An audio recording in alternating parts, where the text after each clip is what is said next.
you can use in any conversation. We learned the phrases, their meanings, the context, looked at the example sentences, how they can be used in the conversation, and we also looked over the intonation and did the speaking practice. So covered a lot of things in a single video. This is going to be your homework, the homework time. Hi everybody, how are you all? Hope you're doing great. So how's everything going? How's your English learning going? I hope that you are learning English, you're practicing everything, and you're doing great. You're improving day by day. Do you know it's raining outside as I shoot this video? So the weather is really lovely and I'm really happy to shoot this video for you today because of the lovely weather. And in this lovely weather, I have a great English speaking lesson for you where we are going to learn 10 commonly used phrases in English conversations. Now, phrases are very important to learn, and this is going to be a lesson where you get all the ready-made phrases with meaning and example sentences, also the context, how you can use them in a conversation. I'm going to tell you the context in details. So use these 10 short phrases in conversations to sound cool and to give a better meaning to whatever you are saying. So these 10 phrases are commonly used by native English speakers and fluent English speakers. So if you use them, you will sound more fluent and you'll sound a better English speaker. So are you ready to learn them? I'm Shivangi Gupta, your CELTA certified English language tutor, certified by the University of Cambridge, and you're watching Speak English with Shivangi. Before beginning, I'd like to request you to please subscribe the channel so you get all the lessons that I post. You get one video lesson every day on this channel. Please like the video and share it with your friends. Okay, let's begin with the lesson. 10 phrases. You know, these phrases are very important in any conversation. Today's video is just not a vocabulary video. Although phrases are a part of your vocabulary, but this vocabulary is considered as a spoken English vocabulary. You use them mostly in spoken English, in speaking. So these phrases are going to be the informal phrases. They are informal phrases that you use in informal settings. So we learn the phrases, the meaning with context.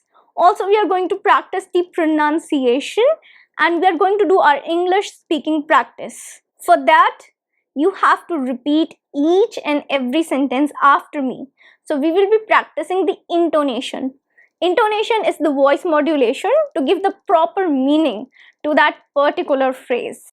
Let's begin with the phrase number 1. That is, what a coincidence. What a coincidence. Now repeat after me. What a coincidence. What a coincidence. Okay, what a coincidence is a great phrase to use. It's very commonly used and you use it when you want to refer to a situation that is exactly same. So something that has happened at the same time. For example, you went to a movie and at the same time your friend went to the same movie. You did not know about that and you met the friend there. What a coincidence! You're here to watch the same movie as me? Wow! So what a coincidence is a positive phrase and you're showing a surprise, which is a positive surprise. It's a positive statement that you can use. For example, you are wearing the same dress or you bought the same dress as your friend and the person is wearing the particular dress and you're also wearing that particular dress. What a coincidence! We are wearing the same dress today. So that's what a coincidence. You're trying to tell about the same thing, like exactly same things that are happening at the same time. So I know this must have happened with you sometime. Do you have a similar situation? Comment and tell me in the comment box below. Because do you know this happened with me once. So when I was working in this particular school, me and my colleague, we by chance bought the same outfit. It was a black and pink colored outfit, and we wore it on the same day. And it was a Saturday. Because it was a Saturday, there were no students in the school. All of us teachers were working together, and a lot of times people mistook me for her, and they mistook her for me just because we were wearing the same outfit. So it was like we both actually exclaimed the same thing. I still remember we said, what a coincidence, we are wearing the same outfit. So yeah, it happens a lot of time. When has this happened with you? Tell me in the comment box below. Now the phrase number 2. So the phrase number 2 is, you must be joking. Okay, so repeat after me with the same intonation, that is with the same voice modulation that I'm using. Repeat after me. You must be joking. You must be joking. Now this is a great phrase to use when you have to express surprise, like shocking surprise, that something is unbelievable. What the other person is saying, either that is like, that's not something that can be real, or it's unbelievable, or something that you cannot actually think can be possible, right? So it's like, it's unbelievable what this person is saying. You must be joking. For example, your friend bought a pair of shoes and he's telling you the price of the shoes.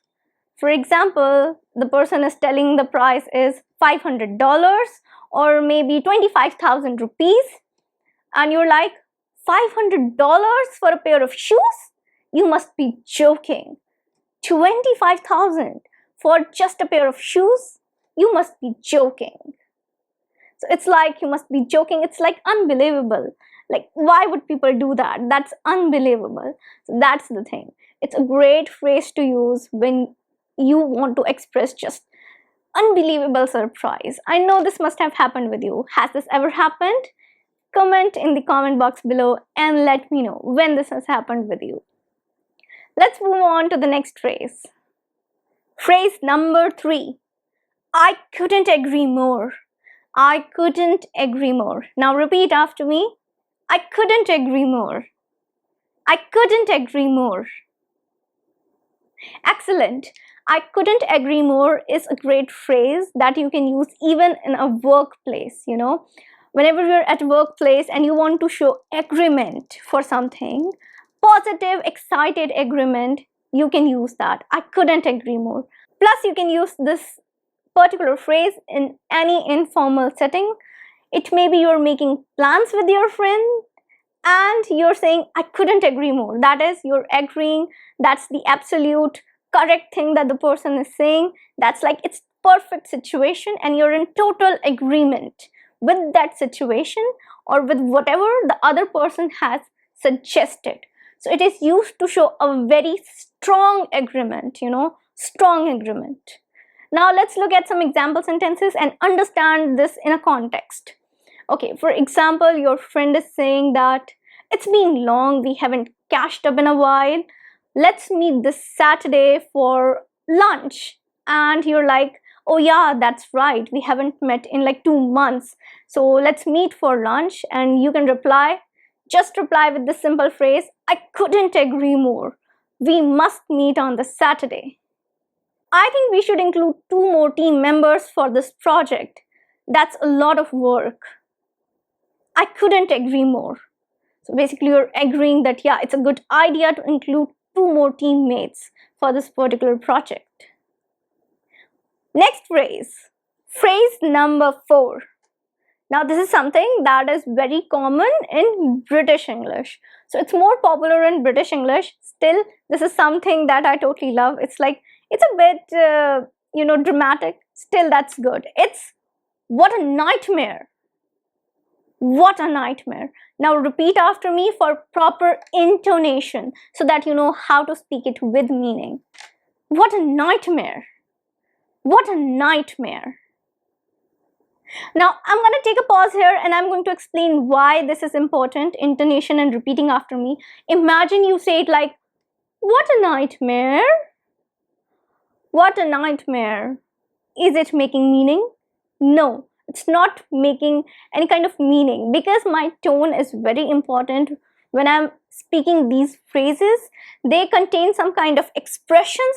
That's really important. So if you want to really tell whatever you're trying to say, if you want to make your meaning absolutely clear, you must know the proper tone and intonation that is needed. So if you say, what a nightmare, that's not making like much sense. And if you say, what a nightmare, what a nightmare, that's making sense. Here we come to the meaning of this particular phrase. What a nightmare means that you were in a very difficult situation, like extremely difficult situation, which was frustrating for you, very frustrating. For example, imagine you are stuck in a traffic for like 2 hours, 3 hours. What is this situation going to be? A really difficult and problematic situation, isn't it? And this situation is perfect for this particular phrase, what a nightmare. For example, let's look at some of the example sentences. We were stuck in heavy traffic jam for 2 hours yesterday.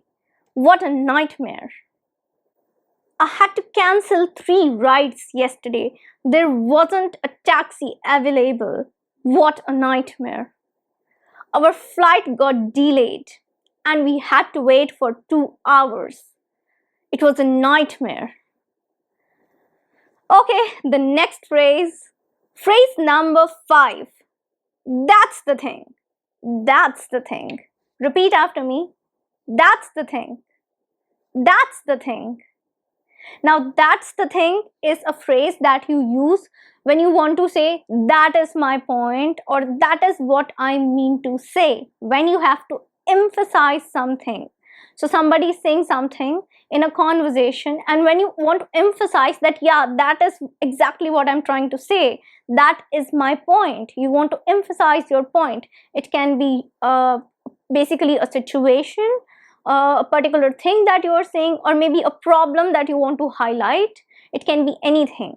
So whatever you're saying, when you want to highlight that, when you want to emphasize that particular thing, you say that's the thing. Now, for example, you are discussing something with your friend and you are discussing about maybe the behavior of your third friend or somebody else, and you're saying that the person is not like this. There might be some issues.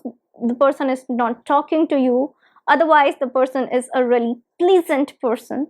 And you say, that's the thing. That you want to say the same thing, exactly same thing. That is your point. The person is actually a very good, polite person. There might be some issue. So that is the thing when you want to discuss something and you are trying to highlight your point.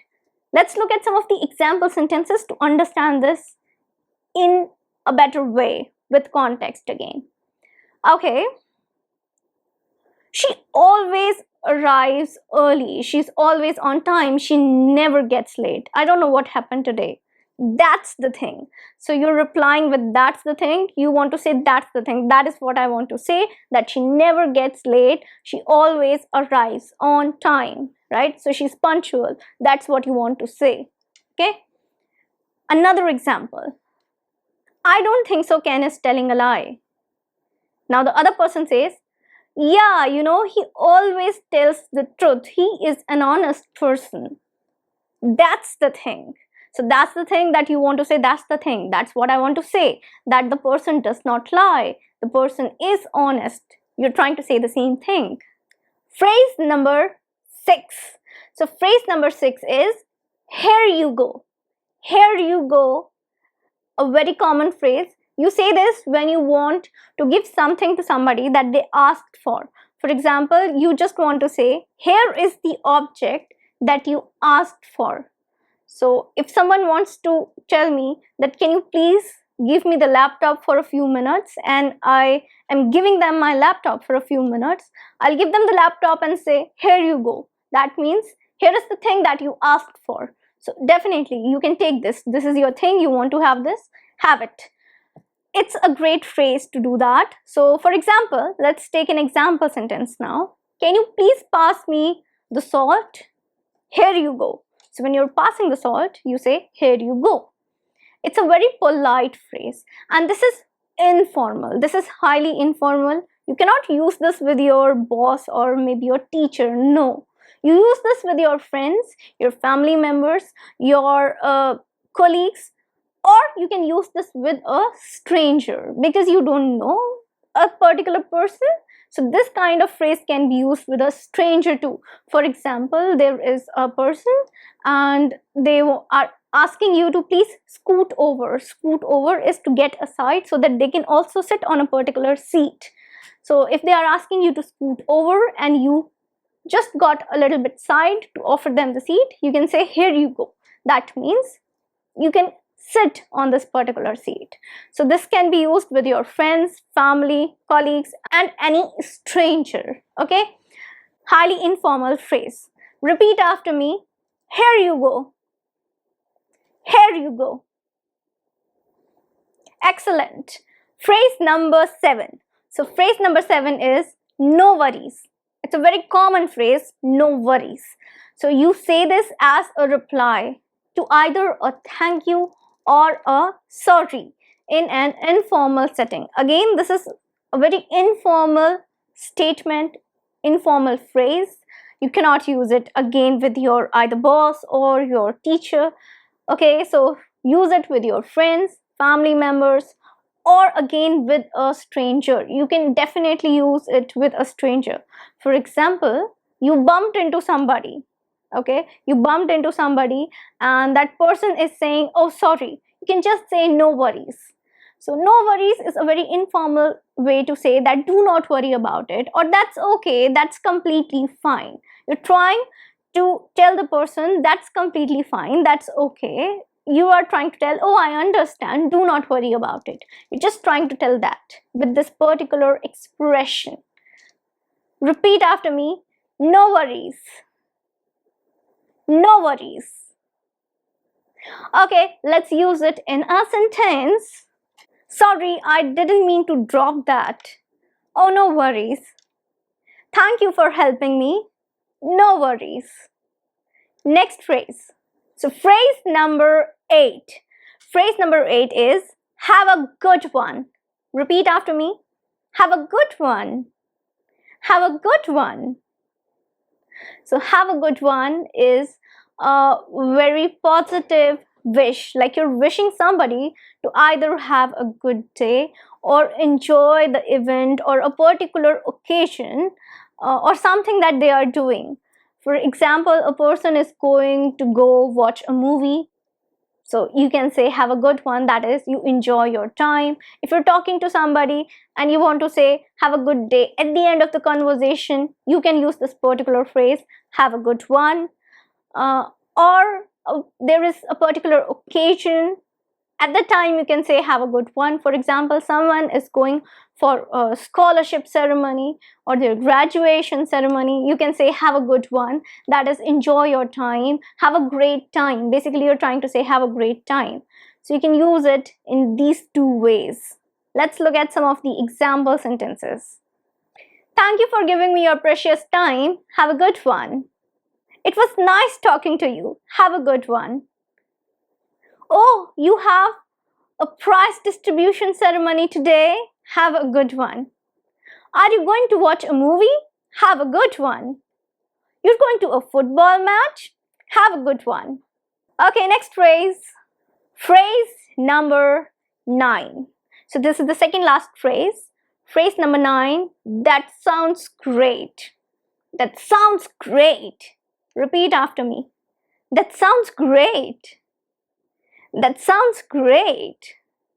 Now that sounds great is a great way to tell your excitement over something, and it's like you're positive about it, you're agreeing to it, you're in the agreement, you like the idea that someone is telling you. That sounds great is like that's totally perfect, that's totally fine, whatever you're saying, I'm totally agreeing with you.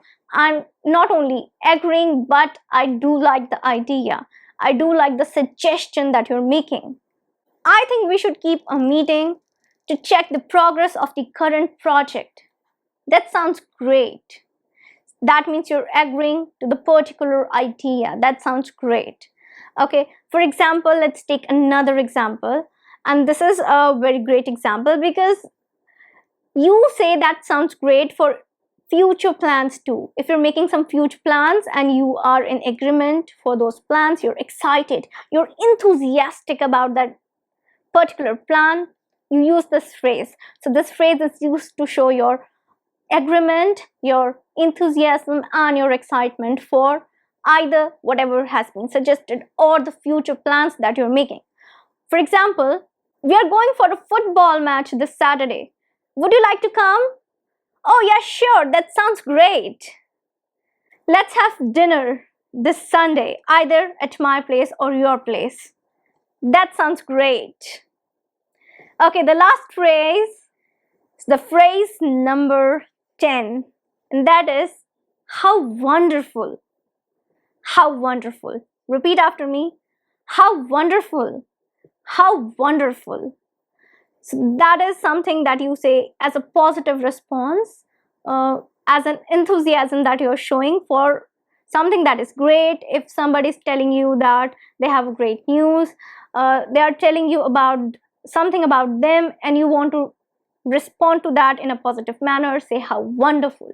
So it's like somebody's telling you that they bought a new car, you can say how wonderful.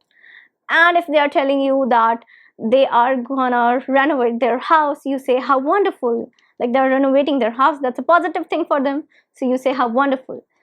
If they're telling you that their kids scored highest marks in the class, you say how wonderful, because you're showing the positiveness of the situation. Now, for example, I'm going to visit France in the next summer holidays.